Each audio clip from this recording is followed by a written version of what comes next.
I hope you're enjoying this video series on getting a green card in the U.S. It's that adjustment of status process for immediate family of U.S. citizens. It's a very detailed kind of picture we're taking right now. And if this is you and your situation, we want this video to be the most comprehensive view of how to apply. That's what we're doing in this particular video. And in the other videos, we're covering different aspects of the process. But as much as I'm trying to be comprehensive, there might always be details that apply to you and your situation. If you have questions at the end of this, please talk to a lawyer. The other thing I'd like to say is, even though I'm going to go through the forms and you might have those questions, if you call us for a consult, that's to hire us for your process. So consults where people just want to get answers to questions to how to fill out the forms, we don't really do. But if you find yourself still with questions at the end of this video, just go ahead and hire a lawyer. Trust me, it's worth the expense. So without further ado, let's jump into what we're going to cover in this video, the forms themselves. We're going to go into each and every form and look at the vast majority of the questions so that you can understand exactly what's happening as you file that permanent residency application.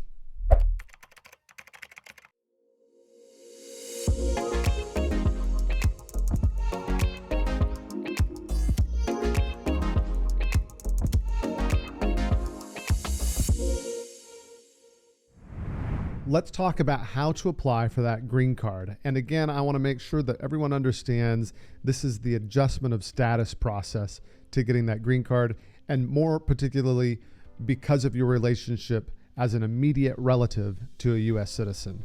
So I'm going to make every effort to make this a comprehensive video, but there's no way for me to download every bit of information about this process from my brain to yours in this video format. So I'm going to do my best, but welcome comments to this YouTube video and obviously welcome feedback.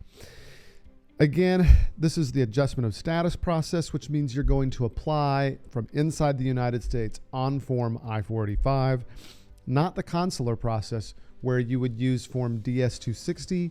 You'd file that via the National Visa Center and you'd attend an interview abroad in a U.S. embassy or consulate. So two very different processes. This video is going to take that view of the adjustment of status process only. Okay, in this video, we're going to look at each form. We're going to go over what forms, we're going to look at each form, and we're going to take a quick look at the evidence. It's kind of more challenging to say what specific evidence to submit, but we'll discuss some of those requirements as well. The green card process generally involves two steps: the I-130 petition and the I-485 application. And the reason is, to be eligible to apply for a green card, you have to have an immigrant visa immediately available. And to prove that you have an immigrant visa immediately available, you have to have that family basis, that petition from that U.S. citizen family member to say, hey, I'm an immediate relative, I've got an immigrant visa immediately available. And then that's part of that eligibility to get the green card. Typically, when people are adjusting status, they have a lawful entry, they're present in the U.S., you file both forms at the same time. One other thing that I want to mention is that all forms are freely available. Don't pay anybody to get access to the forms, because you can just go to uscis.gov and download them there. Okay, so the forms that you're going to use as part of this process: first, there's the U.S. citizen petition. So there's the I-130. If your petition is based on marriage to a U.S. citizen, there's an I-130 and an I-130A as well that you'd need to fill out. The I-485 is the actual green card application, and so that's what you'd file on behalf of the immigrant. They would fill that out. And then the I-765 is the application for work authorization. It's not a required form, but we routinely file it at the same time we file the green card application, because you can get work authorization based on a pending green card application. Okay. And so typically that work authorization gets approved well before the green card gets approved. Before COVID and pre-COVID times, we could probably get that work authorization back in a month and a half, 6 weeks to 3 months. Now, though, it's taking about 2 years to get a green card, according to posted processing times at the USCIS website. About 2 years to get a green card, and about 1 year, 6 to 11 months maybe, to get that work authorization card. So hopefully, as the world renormalizes after COVID, we can see some of those processing times come back down. Form I-864 is another form you're going to have to fill out. It is my least favorite government form, but technically it's evidence to your I-45 application. You have to prove when you apply that you're both eligible and not inadmissible. And so I know we mentioned grounds of inadmissibility in the last video. One of those grounds is public charge, which is a legalese way of saying you're too poor to immigrate to the United States. And so the I-864 just includes financial information on behalf of the person who's petitioning for you. They have to have the financial wherewithal to care for you in the event you need financial help while you're present in the U.S.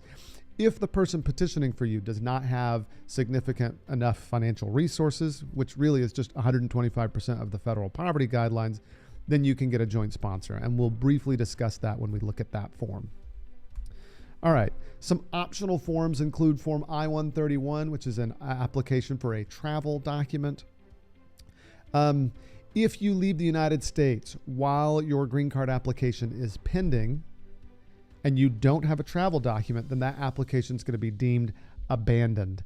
And you might lose your money in the filing fees. You might lose any money you paid to an attorney. And then you'll also be stuck outside of the United States and you'll have to finish your green card process from outside the U.S. But if you have that travel document, you should be able to travel. Now, a warning for those who have time with unlawful presence in the U.S., I don't necessarily recommend traveling even with this document, because someone could determine at your attempt to re-enter at a U.S. border that you're inadmissible. And technically you still are until you get that green card. It's not fully waived. And so that's just something to watch out and be careful about. And so if you have questions or you have any unlawful presence at all, talk to a lawyer, hire a lawyer. Finally, some other optional forms you can use. The G1145 helps you get an electronic receipt. You're going to get a paper one still. And then that G1450, if you don't want to send a check, you can pay via credit card through that form. Okay. What evidence do I file with my application? Well, you can always look through the form instructions carefully. So if you go to uscis.gov and you find the forms, accompanying each form is a set of instructions, and it tells you exactly what you need. Now, the issue here is those instructions can be a little confusing. What you need to focus on is, what do I need to show to prove my relationship, to prove that I'm eligible for the green card and not inadmissible? Those are the questions that need to be in your head. Those are the ones that are in my head as I look at the instructions and think about how to apply. So let's give you an example. Let's say you're a U.S. citizen child, you're petitioning for your mom. Well, you need to establish that immediate relative relationship. You just need a birth certificate. It's pretty cut and dry. It's pretty simple. When it's based on marriage, though, you have to show that it's a real marriage. It's not just a made-up marriage for immigration purposes. And so that can be a little bit more difficult to document and prove. All right. If you sign up to our email list, we will give you a copy of our internal evidence list that we use when we help prepare clients. So visit us on our website. The link is in the description. You can go and find a really long post and multiple other videos about this green card process and how to apply and what to do. Some application tips for you. Anytime you send anything to a government agency and it's being mailed out, you need to make a copy. Make a copy, make a copy. That way you know if you do get an RFE that what the government has and what they're asking for. So let's talk about that. Requests for evidence. If you get one of these, an RFE, you need to know they're normal. They can happen if you apply on your own. They can happen if you apply with a lawyer. It just means that immigration is interested in more evidence. We handle RFEs pretty routinely, and they're nothing to be worried about most of the time. We kind of see two different kinds of RFEs. Ones where they want to just see a little bit more evidence, and others where they might be a lot more detailed and more substantive. And so we tackle them in different ways. If you get an RFE and you're not sure what to do, you should just go ahead and hire a lawyer. One other tip is Department of State reciprocity documents. So in the U.S., if you ask for a birth certificate, you generally just go to your state, you get that vital record, and you're good. But not every country organizes vital records in the same way. And so when you're applying for a green card, you should visit the Department of State reciprocity documents webpage. You should literally just take that phrase and Google it. You find your country, and then you see which documents they accept as vital, appropriate forms of vital records for your country when you apply with USCIS. Another tip that I would give you is to expect delays, especially in this post-COVID world. Processing times are much longer. I keep expecting them to come back down now that we're all kind of moving on. I know that COVID and disease, and there's also, war in Ukraine and all sorts of other things that are impacting processing times potentially. And yet I still haven't seen them come down on the part of USCIS. We're all waiting on pins and needles for that to happen. So that's a basic overview of what you need to do when you're applying for a green card. Here in the next portions of this video, we're going to look at each immigration form, and I'm going to share with you my thought process. There's no way I could download my brain and give it to you based on my experience and all the applications we've filed, but I want to go through each of these forms and give you an opportunity to see how I think about them and answer potentially some of the questions you might have about how to fill those forms out.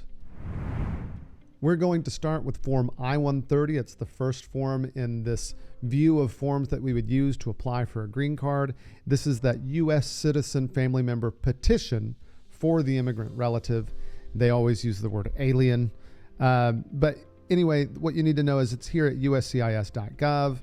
In the URL, if you just put I- whatever the number of the form is, you will land on the page for that form. So if we scroll down, you can find here in form details, this will probably be closed by default, form and document downloads. And then I've already opened these up in different tabs, so we'll look at them here in a bit. So this is Form I-130. This box here at the beginning, to be completed by an attorney or accredited representative. We fill this out if you have an attorney. If you don't have an attorney, you just can skip it. Relationship, again, they're just trying to establish that relationship. They want to make sure that you are eligible or that for an immigrant visa that should be immediately available to you. So mark the boxes that apply to your relationship and just be truthful.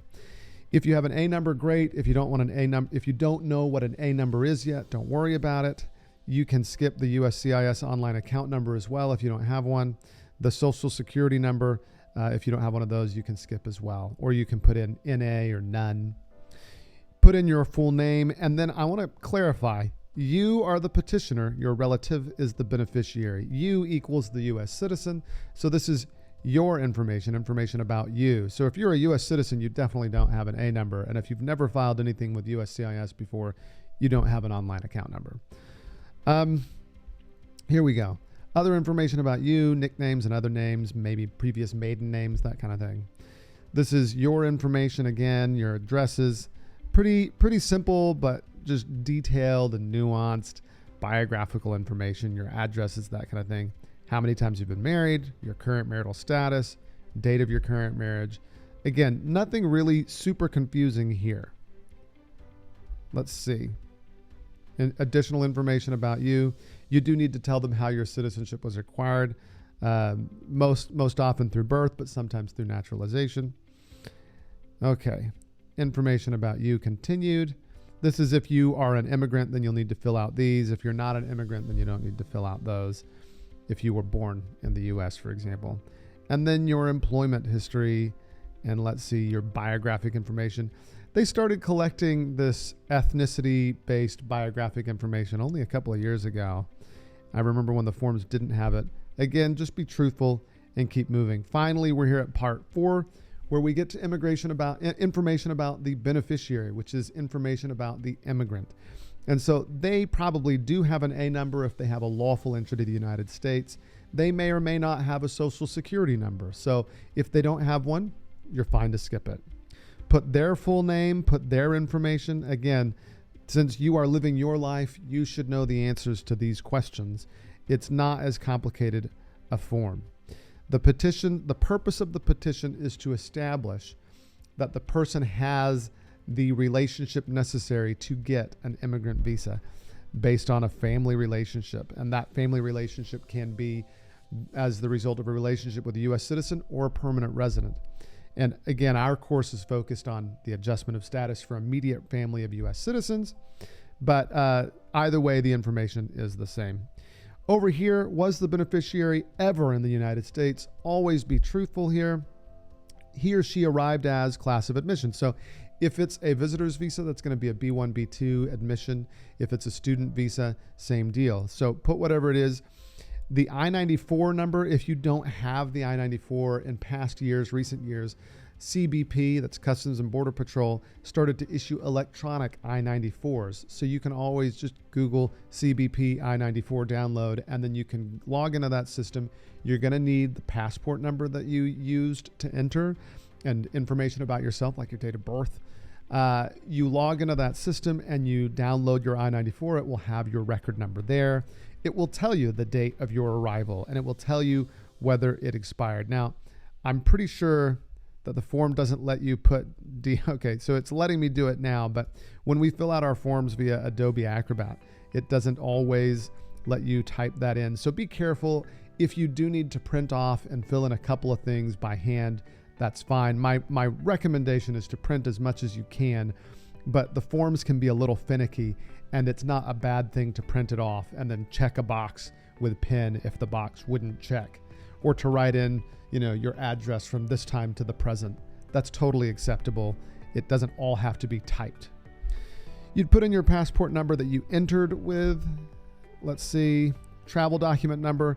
If you already put in your passport number, you don't need to put the travel document. And then the country of issuance for the passport and that expiration date. Again, straightforward information that you have access to or can get access to if you don't have that I-94. Again, you should be able to get access to that I-94. Was the beneficiary ever in immigration proceedings? Just be truthful. If you're not sure, this is probably one of those scenarios where I'd say just reach out to a lawyer. It gets pretty nuanced.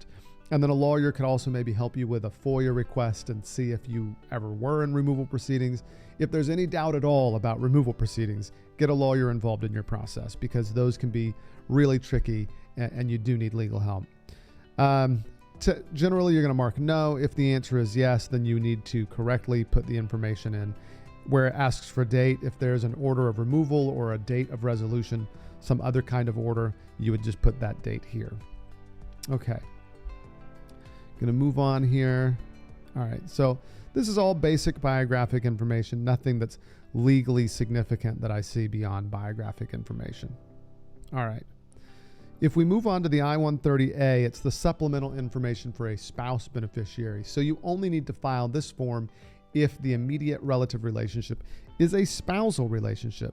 Again, we've got this G28 stuff up here. That's if you have an attorney, and at which point your attorney will fill that out. If you don't have an attorney, you can leave it blank. So here in part 1, where it says information about you, this is now the immigrant. So that can be a little confusing. So, and then you're going to ask, well, didn't I put all of this information on the I-130? And the answer is yes, you did. But go ahead and answer this information. It does have a couple of details that were not listed on the original I-130 form. But fill out this information. It gets that employment info, and it just has you sign some things. Yeah, it's pretty straightforward. There's, again, nothing tricky here for that form. So that's an overview of the I-130 and the I-130A. Now we'll move on to Form I-485, which is a little more in-depth in terms of what we're looking at for eligibility and inadmissibility. You use Form I-485 to apply for permanent residency. And the first thing I want to show you on this page is, again, if you go up to the URL, here we've got I-485 at the end. So as you scroll down and open up the form, this is what you see. And it starts off again with this G28 business. If you don't have a lawyer, you're fine. If you're an immigrant who has an A number, put your A number in. If you don't currently have an A number for some reason, whatever reason that is, you're fine to leave it blank. But you should, at this point, if you have a lawful entry, have an A number. Information about you. This means the person applying for lawful permanent residence. This is the immigrant family member. So this entire application is about you. Put in your name, your date of birth, sex, male or female, where you're from, and then again, that A number. They're going to ask for it a bunch of times. If you don't have a USCIS online account number, that's fine. You can skip it. Put your US mailing address. And then for some of these things, there are a lot of ways to adjust status. So I just mentioned this briefly. If you're applying based on VAWA or a U visa, they're very concerned about protecting you and making sure that you're not harmed in whatever situation you're in. And so that's only used if that's your situation. That's not your situation if you're following this video, because you're adjusting status based on your relationship to a U.S. citizen. Okay. If you've never received a social security card, you can mark no. And then if you want them to issue you one as part of this process, you can mark yes. And then yes for question number 17. If you already have a social security number, just mark yes, I've got one, and this is my social security number. You can skip 16 and 17. All right. You need to document your most recent entry to the U.S. And again, if you don't have the I-94, you can go look it up at CBP and look up your I-94 to get the most recent information on one sheet of paper that's going to help you know what you're doing. You need to tell them, when I last arrived in the United States, I was inspected or came into the United States without admission or parole. What they're looking for here is, do you qualify? They're asking, are you eligible under INA 245A? They're trying to find out if you were inspected and admitted or paroled. So answer appropriately. Because you have a lawful entry, then you need to mark 25A. If you don't have a lawful entry, hire a lawyer to help you with your case. And even if you do have a lawful entry, we hope you hire a lawyer, and we hope you hire us. All right. We're going to keep moving. You're going to get that I-94, which should have all of this information for you. Number 27 is a little tricky. What is your current immigration status if it has changed since your arrival? If you are a visa overstay, you have a lawful entry, and you're married to a U.S. citizen, and you're going through this process, you should tell the truth. You can say no status or visa overstay. It has zero impact on your ability to adjust, and whereas potentially lying or making a misrepresentation about your status could lead to problems to getting a green card. So if you don't currently have any lawful immigrant status, then you should just put none. This is your name on your I-94 if it varied from your regular name. Now, here on part 2, this part on the right, they're trying to suss out what is your basis for getting a green card. How are you eligible to get a green card? For our purposes, we're going to check immediate relative of a U.S. citizen. And all of these other boxes are different situations. But if you're watching this video series, the basis is 1A, immediate relative of a U.S. citizen, Form I-130. Okay. I do want to clarify that if you're the immediate relative of a permanent resident, that's this box. And so, again, this video series is only for immediate relatives of U.S. citizens. Okay. Going on, there are some additional special programs that are listed. Forget 245I, you can just mark no. If this is your situation. Again, if you believe 245I applies to you, go talk to a lawyer. Okay. And then this information about your immigrant category, sometimes other people, you might have derivative green card applicants and children and that kind of thing. That's not going to apply in your situation either. Okay, so we can skip those and move on to additional information about you. Again, always tell the truth. Have you ever applied for immigrant visas be abroad? If the answer is yes, provide that information. Your address history, uncomplicated information here. And then information about your parents, information about your current marriage and your marital history. Again, the key here is sometimes people will be like, well, what if I was married before? It just doesn't matter. List it. But we can move on. This immediate relative process is simpler than many other processes, and you should have an easier time getting through it. It's important. This is a tedious process. You do have to fill out every bit of information possible. And the other thing that I want to point out is if you don't have room enough to list all of your marriages, you're going to have to go here. I'll show you right now to this page at the end. And then you'll put your name in here, your A number, and mark the page number, the part number, and the item number, and provide additional details on additional marriages or additional addresses. And then if this page is not enough, you can just make another copy of this page and keep going with that additional information. That's totally acceptable and a fine way to do that. Let's get back up to where we were. All right. So we were on marriages. Information about children, same thing. Some people from other countries might come with a very large number of children. So you might have more than 4 children. And so you would need to go to that extra page at the end. Finally, we're at this biographical information. They're getting additional stats and information about you. Part 8. Okay, general eligibility and inadmissibility grounds. So they want to find out if you've ever been a member of a club or foundation or in any location in the world, including any military service. And that's because these things can lead to a determination that you're inadmissible, or at a minimum, they're going to need more information to figure out whether you're inadmissible. So if you have questions about any of these items listed in Part 8, you should talk to a lawyer. Be truthful, but if you're concerned that it might make you inadmissible, talk to a lawyer. Now, if we come down here to question 14, have you ever been denied admission to the U.S.? You ever been denied a visa? You ever worked in the U.S. without authorization? So again, they're trying to find out, great, we're eligible. That's what the I-130 establishes, and you're applying and you have a lawful entry, you're eligible, but are you inadmissible? That's what they're trying to get at. I want to focus for a minute on question 16. Have you ever worked in the U.S. without authorization? If you're the immediate relative of a U.S. citizen, it does not matter if you have worked in the U.S. without authorization. So don't lie. Don't mark no if you've worked in the U.S. without authorization. That grounds of inadmissibility doesn't even apply to you. It's automatically waived. So just tell the truth and don't worry about it. Say, yes, I've worked in the U.S. without authorization, because it has no impact on your ability to get a green card. Have you ever violated the terms or conditions of your non-immigrant status? If you mark yes to question 16, you must mark yes to question 17 for the same reason. Now, again, I am not going to give you legal advice to your specific situation, but this is legal information. And so you need to know that if I mark yes and I have an immediate relative relationship, then this should be waived. Okay. All of these questions, again, you need to answer truthfully.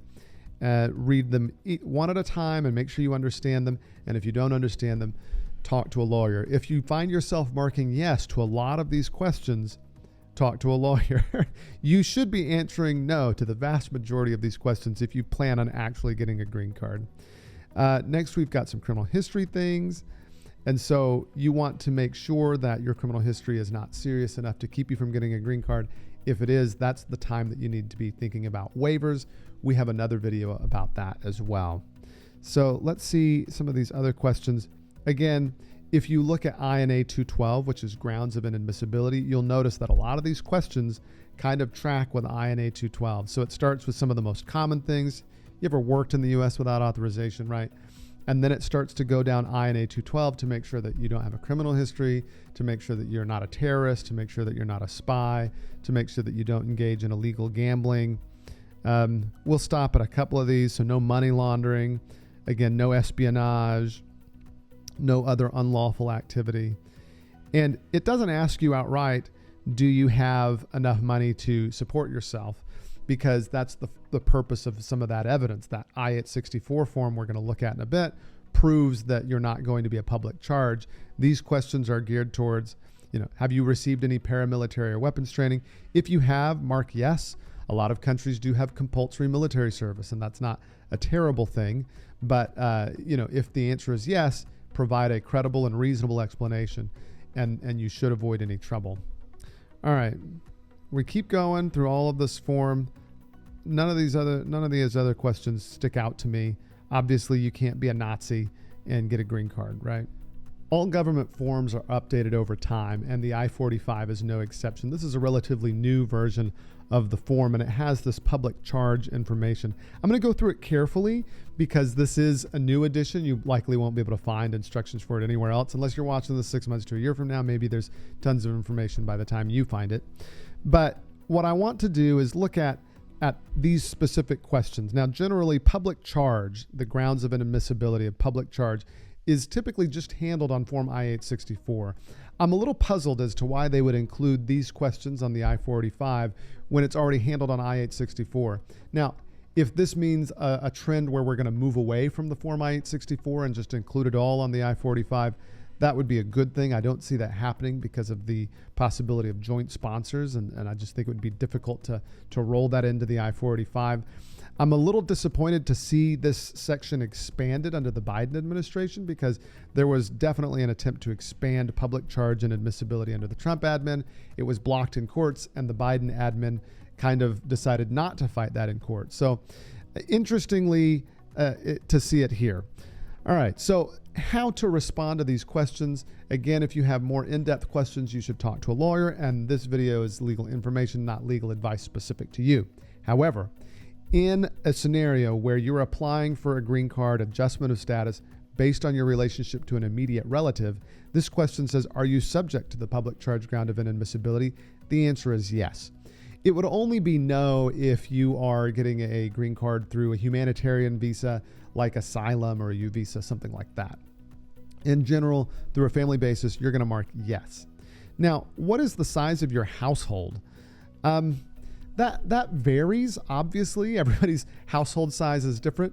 The way that it's calculated on the I-864 is the U.S. citizen is the sponsor, and they say, well, how many people are in my household? Okay, it's me. I have one child from a prior marriage, and I'm marrying you, so that's 3 people. If that's your situation, then you would put 3. Okay, so that's some basic idea of the math, should help you figure out how that works. Here in number 63, indicate your annual household income, so all financial resources from everyone in the house. I would tend to kind of look at this and say the household income from everybody that you include on your taxes if you file jointly. So that's what I would go with. Identify the total value of your household assets, and then your household liabilities. So they want to know how much debt you have and how much assets you have. What is the highest degree or level of school you have completed? So this is talking about you as the immigrant. And again, 66 and 67 does make me a little bit worried. This seems to go or trend in the direction that the Trump administration was going when they were talking about a public charge-based kind of revamp of the Form I-864 and the I-45 process. They wanted to know whether or not the immigrant could support themselves. And so this is a little alarming, but I don't think that anything has changed in terms of how they process things. Under the Trump admin, for example, they were going to deny you a green card if you'd ever had government benefits. I haven't heard of anything like that for the green card process under the Biden admin. So answer the questions truthfully, move through, and you should be okay. Number 67, list your certifications, license, skills obtained through work experience and educational certificates. So just list your educational and work experiences. Be truthful here. It shouldn't matter if you've received additional benefits through a government program, but it might heighten or might make them look a little bit closer at your I-864 when you submit that in. So if you have a history of using government assistance and you're just barely scraping by on Form I-864, I get the sense that this might cause a problem there. Whatever has happened, answer truthfully and move on. Finally, we're back to the checkbox questions where it talks about other grounds of inadmissibility related to immigration violations. Answer these questions truthfully, and if you have a problem, if you find yourself marking yes to a lot of these, that's when you need to talk to a lawyer. And if you're marking yes to some of the more serious ones, talk to a lawyer. We've gone over, and we've already mentioned multiple times in this video series, when something is automatically waived and when it's not automatically waived. And so at that point, you definitely need to talk to a lawyer. Okay. So this is Form I-45. The rest of it is just basically biographic information. And that's it. So now we'll turn our attention to Form I-765. We'll take a look also at the full affidavit of support form on I-864, and then we'll move on to some of our optional forms. Form I-765, which is the application to get an employment authorization document, is technically not required as part of your green card process. But I've never met a client that didn't want to get an ID and get working here in the United States while they wait for their green card. And so we tend routinely include it in all of our green card applications. We'll go through what this form is like. It tends to be one of the shorter ones that we file as part of your green card process. Again, it starts off with this G28 business. If you don't have a lawyer, you can ignore it. Here on part 1, if this is your first time ever getting a work document, click initial. If you've had one before, click renewal. Put your full name here, other names used if you have any, your U.S. address, that kind of information. If you already have a social security number, put that here. There are ways that you could have gotten one previously without getting work authorization, and so you'd list your social security number here. If not, make sure that you check the boxes so that they send it to you either with your work authorization document or shortly thereafter. Fill in your A number if you have one already. Again, if this is somehow you're applying and you don't have one and you are eligible for adjustment, then you can leave that blank. But generally in our process that we're talking about as an immediate relative, you're going to have an A number. So put that in there, mark the correct biographic information, and get moving. So here you would also put your parents' names as well. List your countries of nationality, your place of birth.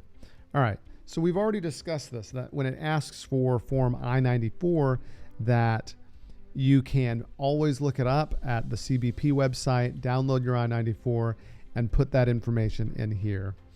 That's how you show that you have a lawful entry to the U.S. You would have put that on the I-130, you'd have put that on the I-45, and now you're going to put it again on the I-765 and list the information here. Because some of these questions or how they're phrased can be thorny, I'll go over again how you might answer.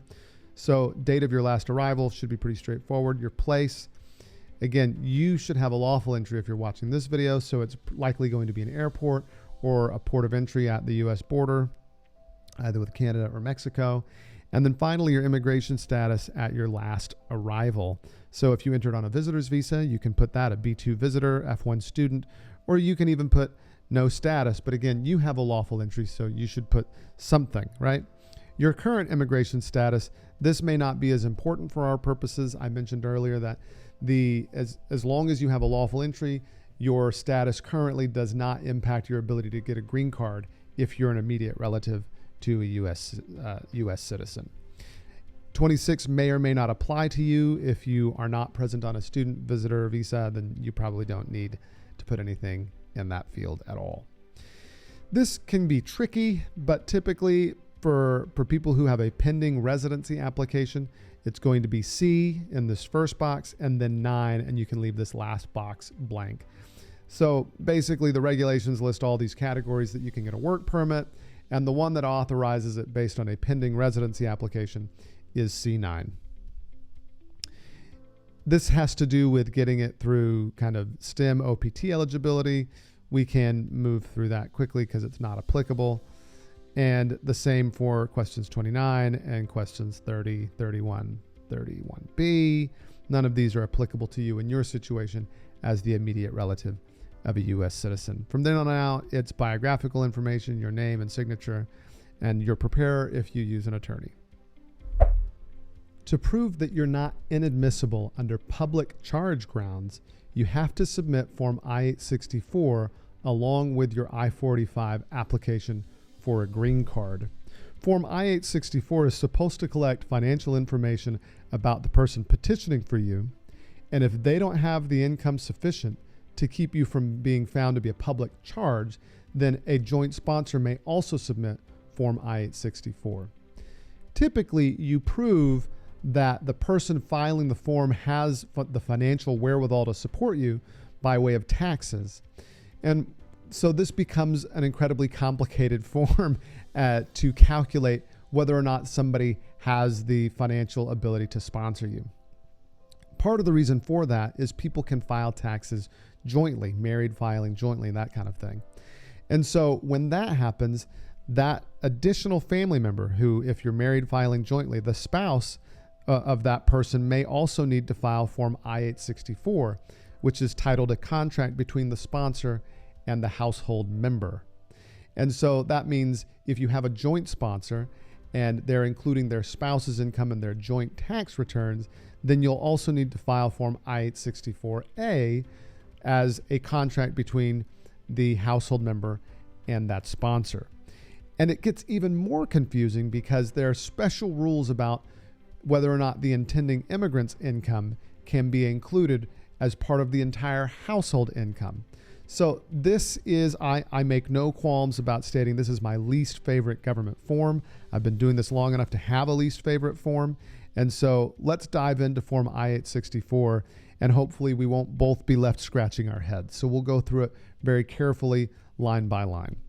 Again, it starts here with this G28 business. If you don't have a lawyer, you can skip it.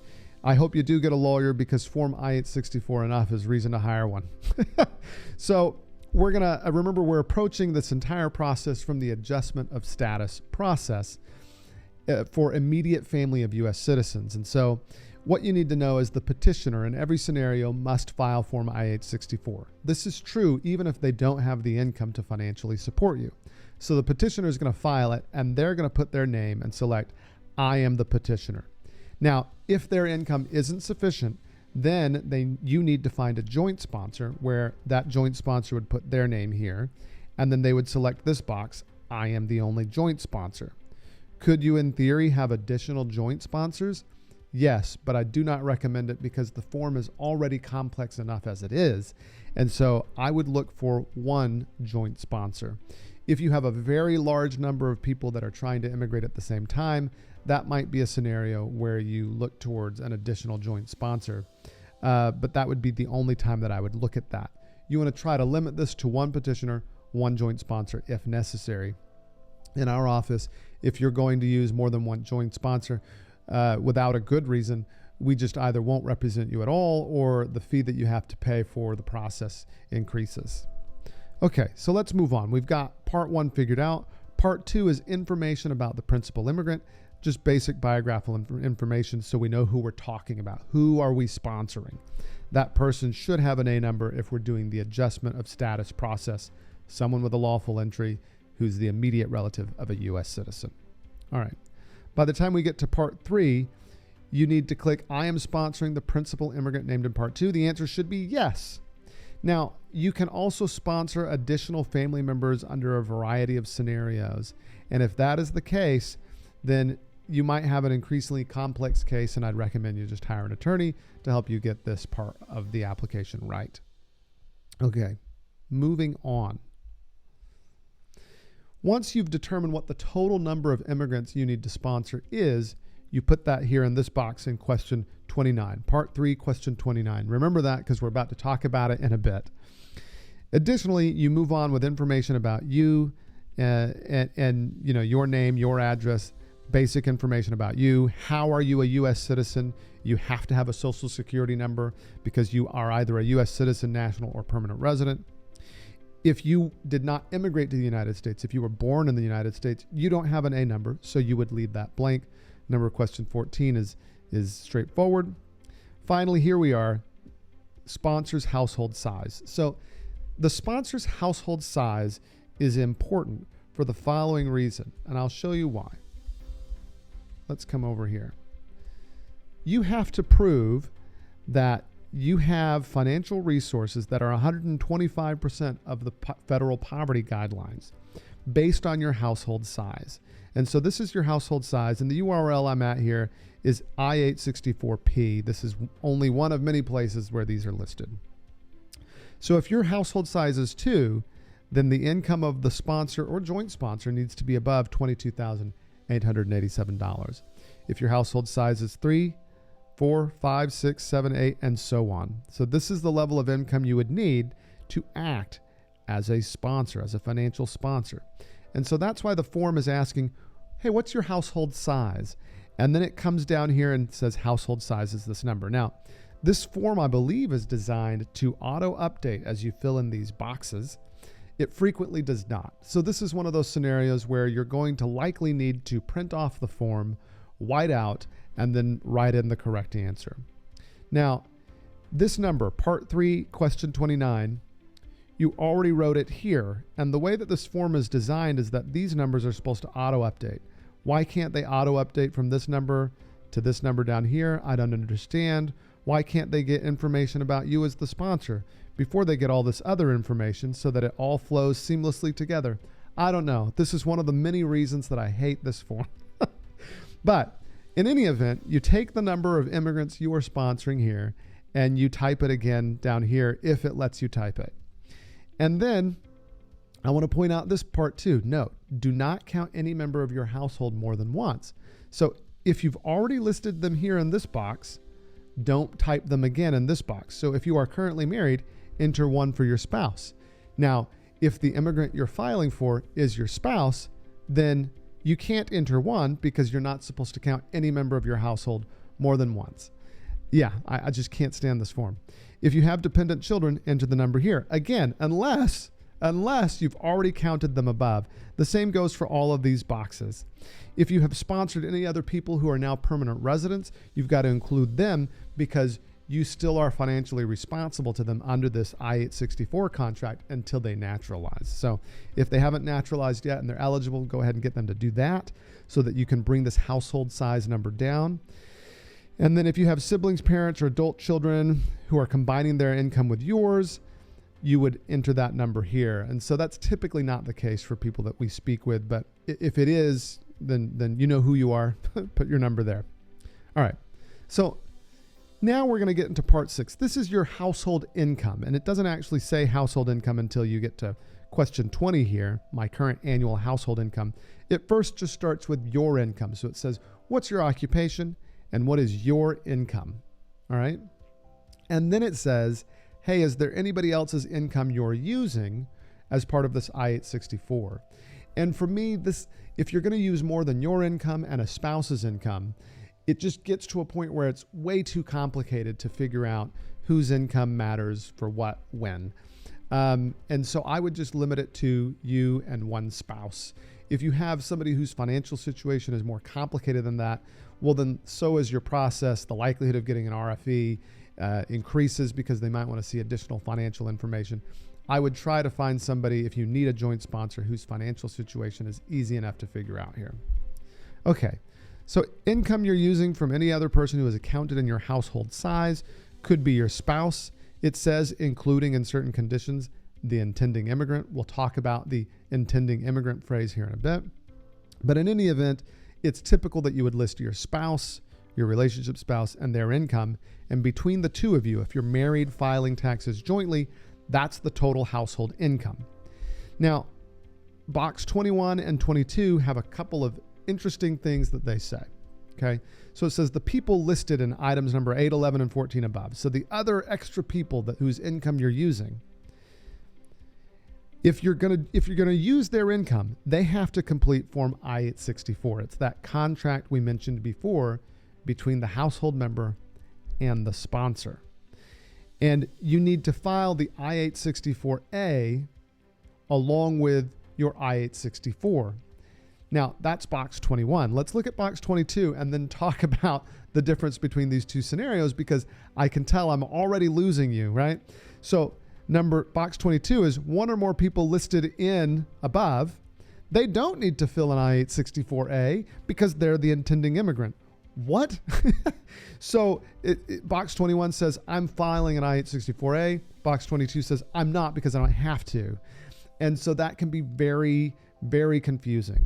So the question then arises, when can I include the intending immigrant's income or not? So if you're the petitioner and you want to include your intending immigrant spouse's income, then I would only do this scenario if you have married, filed jointly taxes, okay? And then you would not need to file an I-864 if there are no dependents that you're filing for at the same time. You can select this box, list your intending immigrant spouse, and then you would just put your household income. You don't need to fill out anything else, assuming the total household income is enough to sponsor your household size, okay? So again, just to kind of make sure we understand that, if the household income is enough between you and your immigrant spouse, and you are married filing jointly with your tax status, then you don't need to file Form I-864A.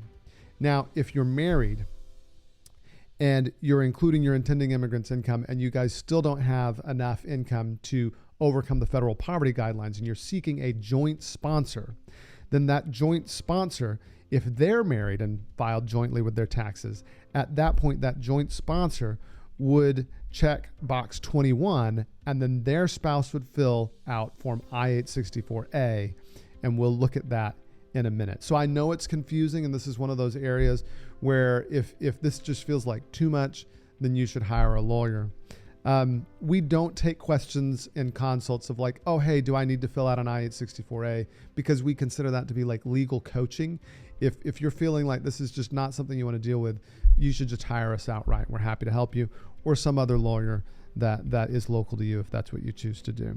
Okay, so now that we've looked at that, we're going to go on. I want you to be aware that with each of these forms, there are instructions, and the instructions are as confusing as the instructions on the form itself. But I did want to highlight one aspect. Where was it? Yeah, intending immigrants. Here is a section in the Form I-864A instructions going over when an intending immigrant needs to file an I-864A or not. So if this is something that you're considering or you're not sure if you need to do, you can look at this resource.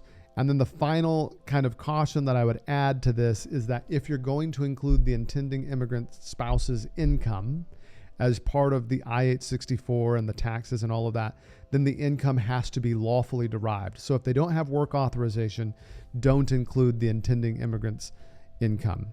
Now, again, that grounds of inadmissibility is automatically waived if they're not working lawfully, but for I-864 purposes, you're not going to be able to include that income. So that's another pro tip you need to be aware of. All right.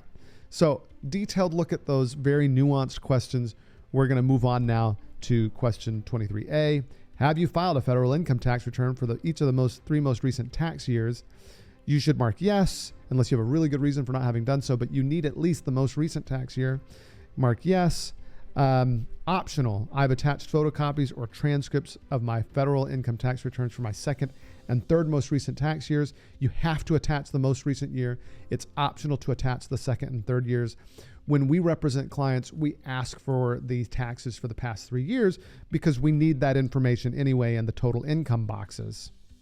So we're going to need that information anyway. So we go ahead and ask for those taxes so that we can get the right numbers. But you don't need to provide them. You can just give us the numbers. And if you're filling this out yourself, then you just need to look at those numbers. Now, the number that you want is a number titled total income, the adjusted gross income on 1040EZ. And typically we'll use that total income number on people's tax transcripts. If you're not aware what a tax transcript is, you can download it actually pretty easily on irs.gov.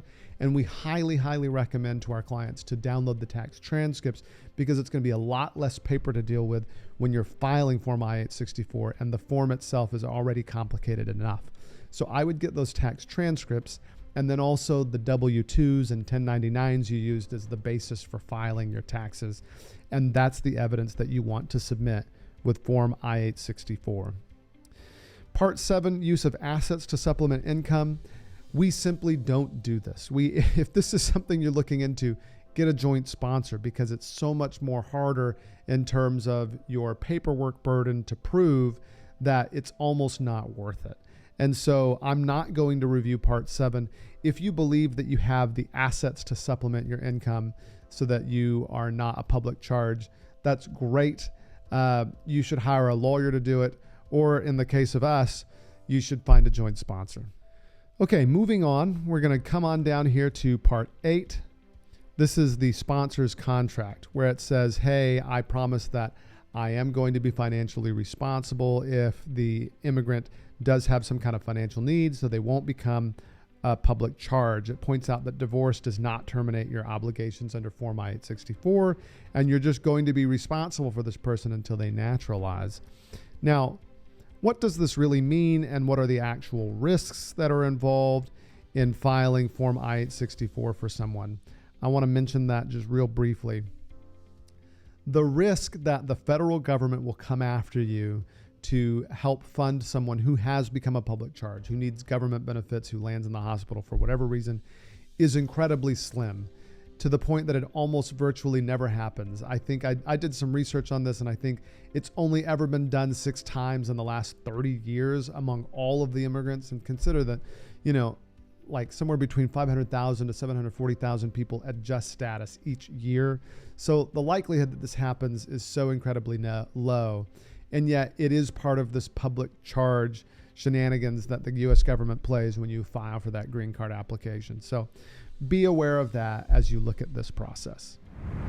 Form I-131, the application for a travel document, is optional. You don't have to file this form when you file for permanent residency, but many of our clients do wish to file this form so that they can travel while they wait on the green card being approved.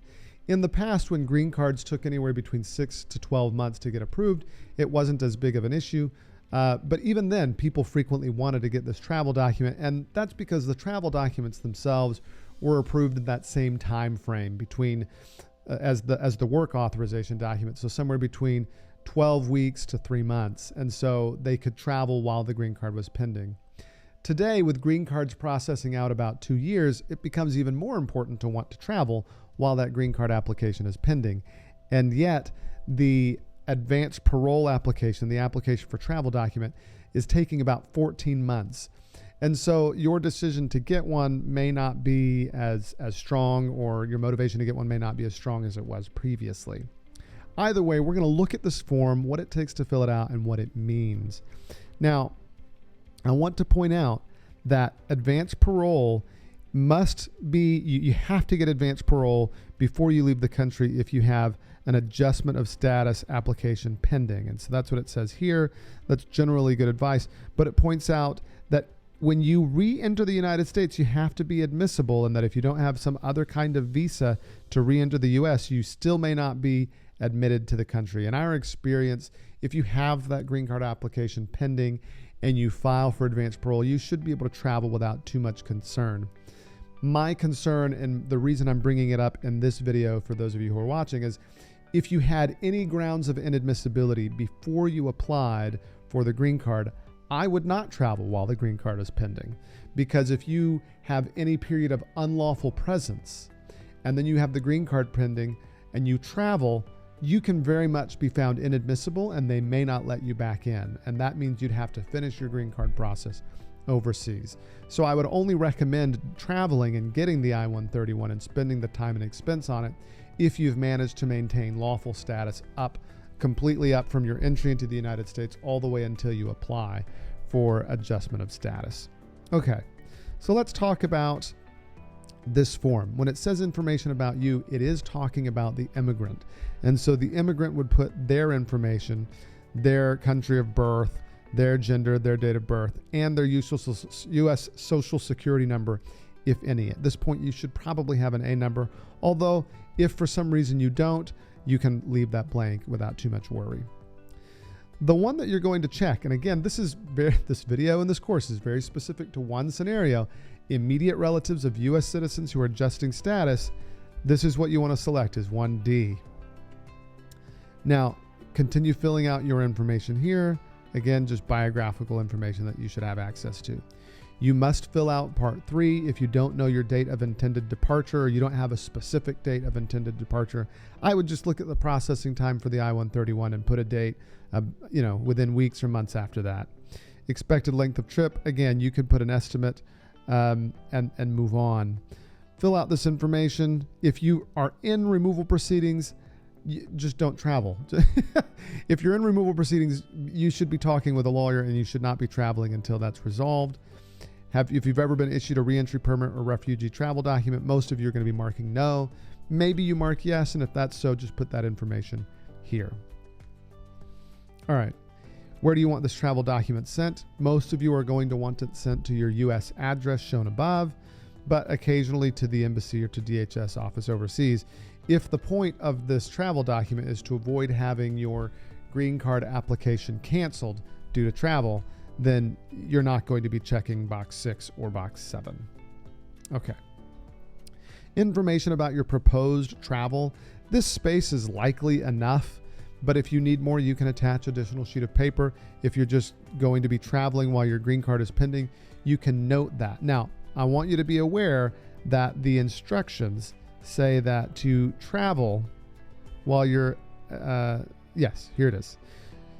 If you are in the United States and seek an advanced parole document, you have a pending application to adjust status, which is our scenario, and you seek to travel abroad temporarily for urgent humanitarian reasons. I think that's laughable because they take 14 months to approve it. So urgent humanitarian reasons or in furtherance of a significant public benefit, which may include a personal or family emergency or bona fide business reasons.